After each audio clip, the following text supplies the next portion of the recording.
Ali, thank you so much for doing this. Honestly, I really appreciate it. So the first question, tough one. How old were you the first time that you felt racism towards you? I still remember it like it happened yesterday, Ross. I am from Palmyra, New Jersey, which is a small suburb of Philadelphia. It's right across the bridge, about 20, 30 minutes away. And in that small town, I started to play Little League Baseball. I was 8 years old. The year was 1972. And I'll never forget, I was at a water fountain drinking water, little kid, and I saw this woman out of my periphery. You know how you bend over to, drink the water? Yeah. And I saw this woman approaching with a march. It was like a forced, march coming towards me. And I'm thinking, oh, what did I do wrong? Because it was like a teacher coming over to your desk when you're a little kid. You know you did something wrong. Yeah. But all I was doing was drinking water. So I finished, and after that, I realized she was coming for the boy behind me, who was her son. It's a white boy. And she grabbed that boy's elbow and yanked him out of the line and said, "We don't drink after those dirty people." And my first thought as a young kid was, well, I slid in, I slid in a couple bases. So yeah, of course I'm dirty. I'm playing baseball, but that's where my mentality, I had no idea past that what was happening. And that's when my mom, she said to me, "I was hoping I wasn't going to have this conversation with you right now. Yeah. But I'm afraid that I do." And what happens in every Black community, every Black household, still today, is the racism conversation. And my mom sat with me and explained to me what that woman meant when she said that, and why it was so, why she was so angry towards her own son. And, and she explained to me that not long ago, Black people couldn't drink out of the same water fountain as white people. And it was completely foreign to me because I was starting my life not having any of that as a young person. Mm-hmm. On my baseball team, there was 2 Black kids and, 10 white kids. So we always drank from the same water fountain. It was all very foreign. And from that moment forward, after the racism talk, that's when you start to notice. It's a shame that, such a young person has to start to now navigate the 2 different Americas starting at 8 years old. You start to notice after the racism conversation happened in our household. Yeah, that's crazy. And not then, but now. Do you ever think about what that did to the boy that was on your team, that was waiting behind you?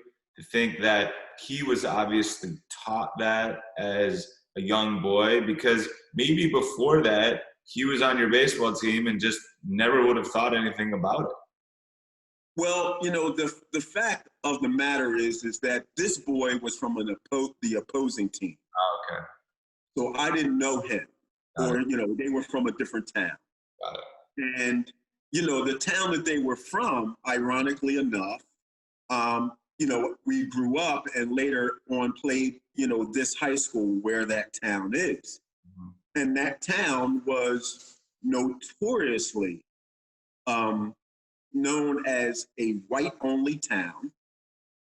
And even when we played them in football later on, they would use bad tactics, try to incite, using the N-word with us, trying to get our best players thrown out of the game. Yeah. So, when I look back, it made sense that this woman and her son was from that town, because that's clearly what they were taught.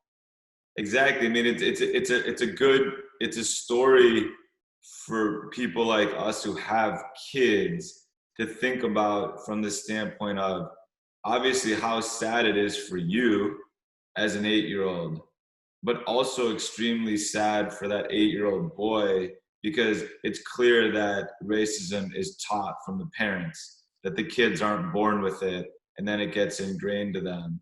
And unfortunately, it's still happening today for young kids.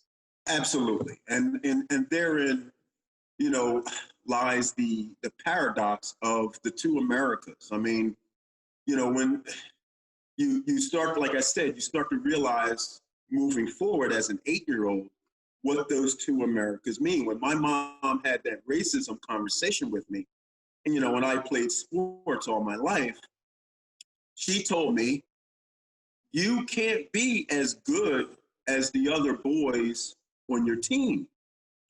You have to be twice as good if you're going to be on that team.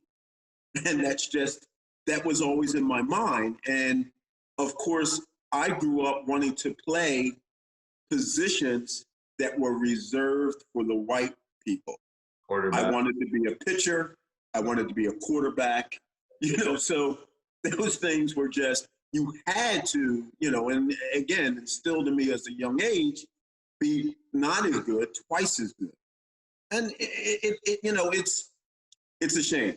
It shouldn't be that way, but that's the way it was. You felt it as an 8-year-old, you have the talk, and then you probably started noticing it way more because now you were aware of it maybe as a 9-year-old and then a 10-year-old and then 11-year-old, and you start seeing it more and more. How does that shape you mentally as you're going through your life? You know, it's interesting because I thought about this a lot, and it gives you a certain mental toughness that you have to develop. You don't have a choice, because what you learn in the Black community is, listen, the front door is not going to be available to you.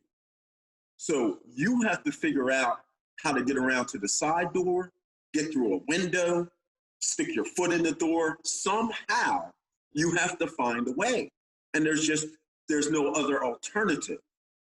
So I think you develop a really thick skin early on once you start to become aware. And the problem is that those type of mental obstacles should not be happening to anyone, right? Let alone an entire group of people in a nation. But that's what you have to develop to survive and thrive in a nation like this. What does like a fair and equal America look like for Black people? A lot of people think that Black Americans want some kind of huge handout from the government, or, you know, no, just want equal footing. We just want to relieve our beings from the mental strength and aptitude that one has to have. Just treat us like any other person, okay? And let the chips fall where they may. That's all, just equal. I myself had a story, and this is when I moved to Hollywood, Florida. This is 1993. And I went to get an apartment on Hollywood Beach. And my people that I knew down here were like, are you going to try to get an apartment on Hollywood Beach? That's only where white people live. I'm like, what are you talking about? It's like, oh, that maybe back in the 60s, of course I'm going to get an apartment on Hollywood. I love the beach. So I fill out the application, because this is pre-internet, right? So you use the Sunday paper to find vacancies in apartments. I found a vacancy in the building I wanted to live, filled out the application, went there, you know, I was told 2 days later, no more vacancies. Oh, really? But you see, because I was raised in two Americas, I instantly knew this, I have to go through, I can't go through the front door. I have to go through the side door. So what did I do? The girl that I was dating at the time was a white girl. I asked her to go fill out my application with the exact same information. 2 weeks later, I said, when you go, just tell them your boyfriend is working and he can't come to, you know, to fill out this application. She did everything. 2 days later, they call her and said her boyfriend's apartment is ready. So we both walk in to the leasing office. It was, you could hear a pin drop, Ross, because now all the typewriters stop, everyone looks and turns. But at this point, it's too late because they've already accepted the application. Amazing. And I'm thinking, I dare you to tell me there's no vacancies now, because now I'm calling the attorney, right? But nonetheless, they had to give me those keys. And this is, that's how I got my apartment on Hollywood Beach, 1993. So yes, there's a long way to go. Now, so we're as an organization trying to find the allies. We're trying to find the white people in America who want to have this change, who want to make change, who see that there are problems and a long way to go to make it an equal and fair America. Are you optimistic that there are enough white people in America who actually care, who are actually going to want to do something if we make it easy for them and something they can do to help? Are you optimistic that there are enough white people that want to make it an equal and fair America? Or do you think that the majority of Americans that are white say, yeah, it's sad, and yeah, that sucks, and yeah, we know it's a problem, but they don't actually want it to change, and they're not actually willing to do anything about it? Ross, that's a good question, and I don't think I have the answer. I don't think anyone has the answer to that question. What I know is that I am encouraged more now than I have been in the last 30 years. Okay. I'm encouraged more now because it seems as though with this latest movement, that more white people are now willing to listen. Now it's in your face so much more how discriminatory our systems have been that you can't deny it. And I think enough white people, like in my generation, that my white friends that went to school with me, that grew up with me, are now saying, Ali, I never realized this was happening. Of course you didn't realize it was happening because you never had to deal with it. So you go through your life, when you go into a store, oh, hello, hey Ross, how you doing? I go into a store, can we help you? What are you looking for?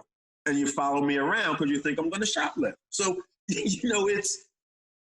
I think that there's enough momentum moving forward because the generation after us and the generation after them, they're not having it. These kids are growing up with LGBTQ. They have friends that, are little people that come from all different backgrounds. So they're not going to have it. It's our generation, the generation above us. There's still, they have to kind of die off, not to be rude or anything, but they kind of go, they're too set in their ways. They come from, the 50s and the 60s, the Ozzie Harriets. They still want that to exist. We know that. And it's not. So I'm encouraged this time around because of so many of the younger people that are not having, any type of discrimination, whether that be, gender, religion, or skin tone. So what would you tell, or what would you say that white people can do to help this cause? So you have a lot of white friends, they call you and say, hey, Ali, we see now it's a problem. We've listened to all these Unyte videos, people after people after people telling their story of what it's like to be Black in America. What can we do to help? What advice do you give to your white friends as to what they can do to help to make it a more equal and fair America? Be aware. Start to be aware. I understand that having a Caucasian skin tone, you are oblivious to what white privilege means. Because it's no fault of your own. I've had a couple of my friends contact me and they're like, Ali, we're from the same neighborhood. I work just as hard as you have for everything I have. What is this white privilege you're talking about? And it's understandable that people need to be educated on what that means. And I educated my friends. I'm like, listen, it's not that you haven't worked hard. It's just that you have a skin tone that gives you access to everything. I have a skin tone that I have to fight for everything. It's not access. It's just not readily available. It's a fight for everything, every possible segment of my life. So I think the white community first just has to listen. First, they have to be open. If they're not open to the problem, then that segment is just going to continue. It's the not in my backyard syndrome. It's not part of my problem. Oh, well. Mm-hmm. There's going to be a segment of white people that are going to be there. But then there's going to be some that are like, wow, they're going to have a satori, if you will. They're going to have a moment of enlightenment in which they say, geez, I never knew this was happening. My bubble has been burst now. And it's kind of like the Matrix. Here's the real world, but here's the make-believe world. It's what's really been happening. So I'm encouraged that there are more white people that are open to be enlightened and then take action. Actions from white America start with, it may start with anything like at the office, a racial joke at the office. A racial joke at the office, maybe my white friend would have just ignored it and not said anything. But maybe this time now, because they're enlightened, they say, that's not cool. I'm not going to listen to that anymore.